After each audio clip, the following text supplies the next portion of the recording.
Thank you, Angie. Today, officials from Entergy and the Sewage and Water Board will go before a New Orleans City Council meeting. It'll be their first time doing so since last week's nearly citywide boil water advisory. Yeah, the utility says a balloon hit a power line last week that triggered a power outage at the Sewage and Water Board and led to a near citywide boil water advisory. Liam McNeil is here with more on what we can expect at that. It's a committee meeting today, actually. Yes, it is. It'll appear before the committee meeting, of course, made up of council members, but it'll be their time once again to explain what exactly all happened. Now, we've already heard an explanation from the water board. They say a worker was injured while trying to turn that backup power back on, but it will be the first time we'll actually hear from Entergy officials in person on this front.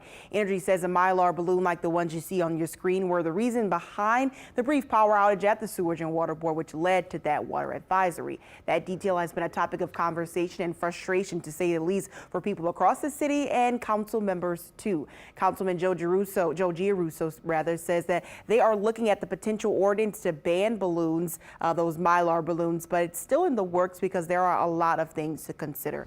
Environmental specialist Dr. Bob Thomas says that we have seen those balloons cause a slew of problems on the environmental front across the country and have seen power outages in other places too. But he also admits that there are other things to consider. Nationally, it's in the range of 1,000 or more times that it actually cuts power. But locally, this may be the only one that people are going to remember right now, because we're talking about it and we're tying the two things together. But how many times do we have power outages that go unexplained that we never know what caused it?